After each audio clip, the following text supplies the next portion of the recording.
I'm ready for my close-up, Cecil B. DeMille. This is the IssuesWatch podcast.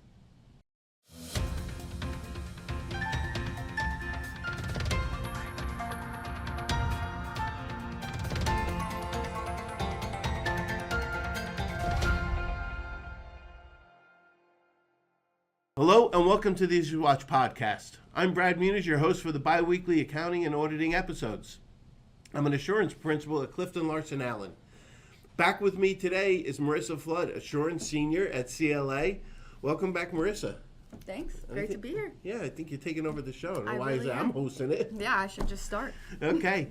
This episode qualifies for Nano CPE credit. If you're interested in earning CPE credit for this episode, hit the pause button now and head over to njcpa.org/nano to find out how.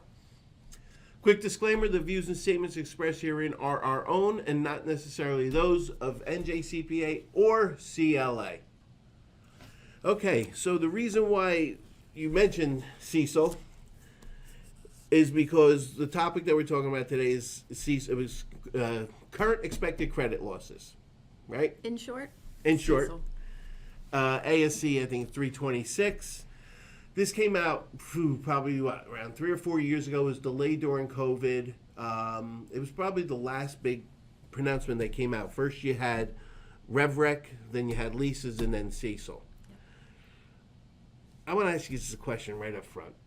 Do you think anybody's doing anything particular with this? In most of your clients that you see? In most of the clients that I see, no.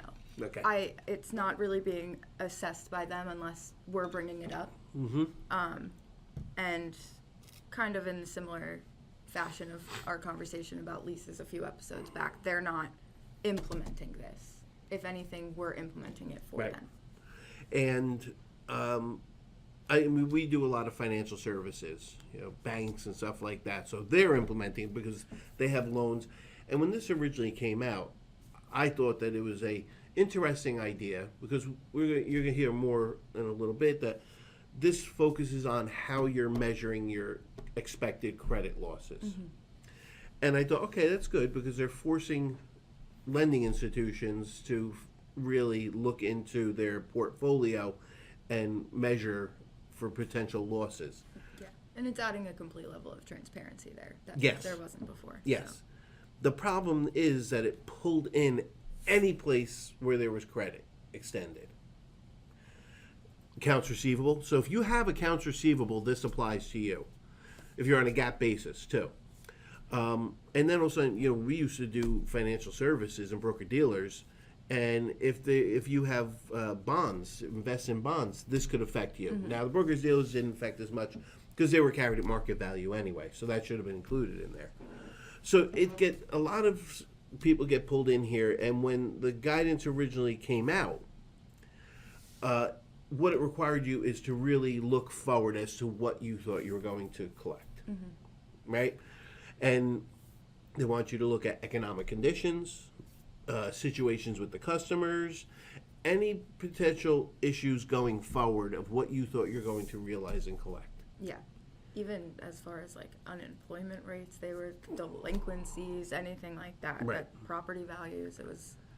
And I think it made it difficult, and most private industry companies, especially smaller and privately held, they weren't really focusing on this. No, and it's time consuming to focus on, and some of these non-for-profits and smaller private organizations, they don't have the manpower to even think about this, right, to run there. I mean, how do you see most people, even after post-implementation, how do you see most people still reviewing for allowance for doubtful accounts? Yeah, I mean, that's pretty much.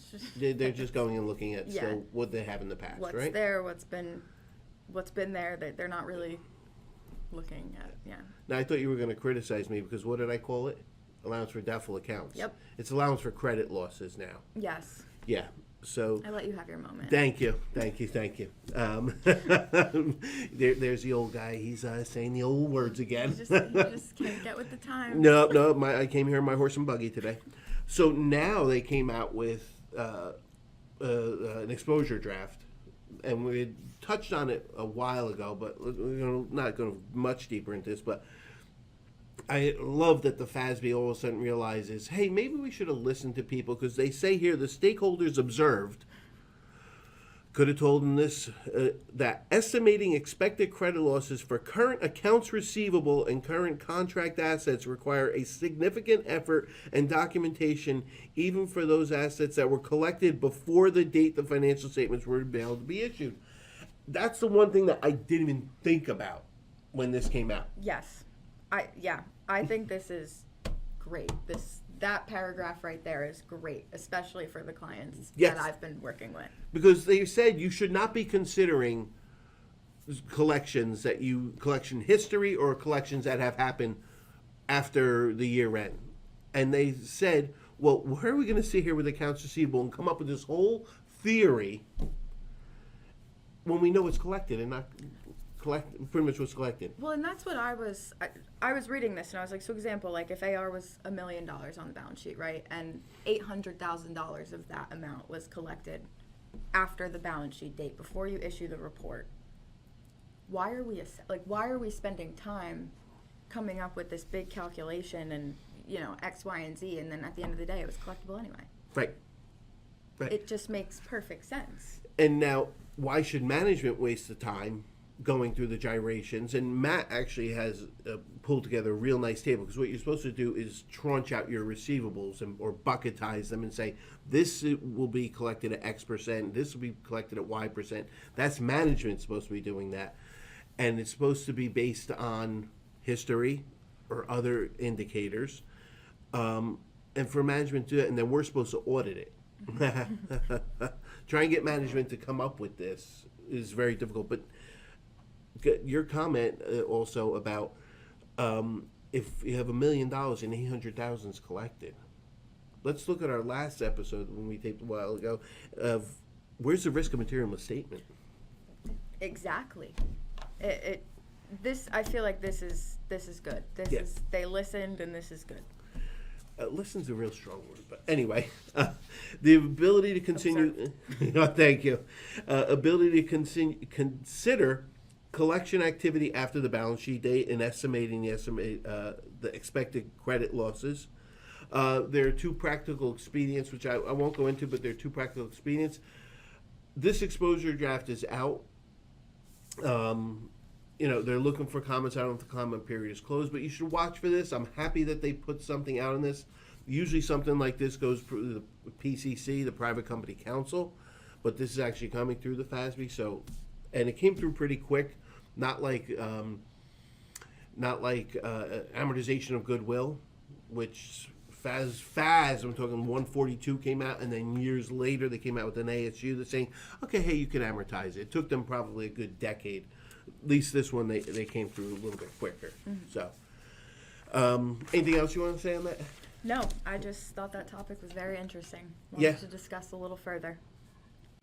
So I'd love to hear, and from one of our other episodes, I asked if people have certain ideas or comments, email us. Be interested in hearing.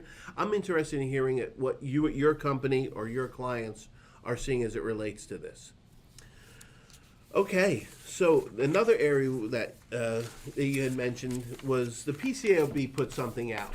Now, I know people hate when we talk about PCAOB sometimes, but Frank and I always say, we see a lot of trickle down.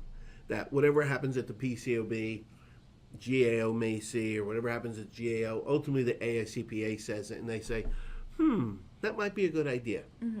Okay, that a lot of the auditing requirements are more stringent at the PCAOB and the GAO, and I'm not saying the AICPA is easier. Definitely not saying that. But the PCAOB is more stringent, and they had an article out that said why audits matter. And this just doesn't relate to PCAOB. No, I was reading it, and everything that it said, it felt like something the AICPA would have put out themselves, in my opinion. Right. Yeah.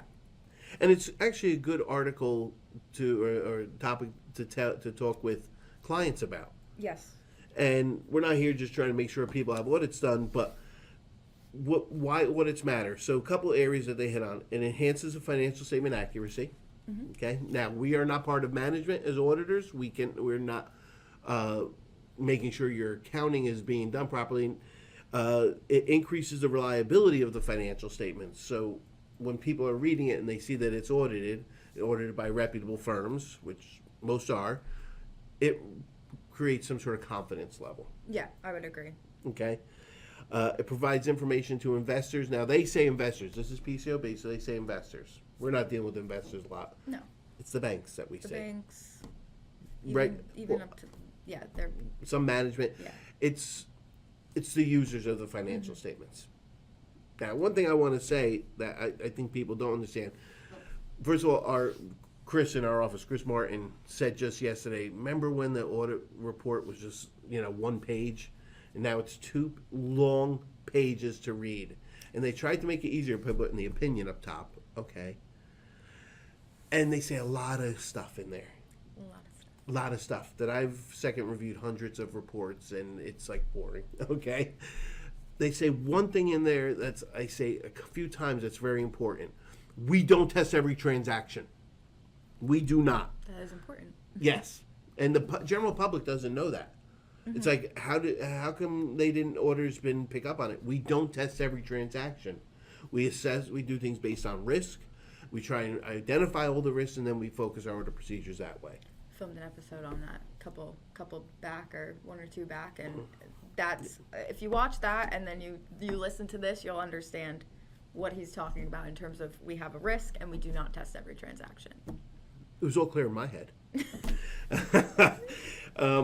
How investors should stay informed. So the PCAOB, I'm liking their public outreach that they've done lately. They've got a lot of pages to see and certain spotlights they put out. I really give them credit for really reaching out to the public more.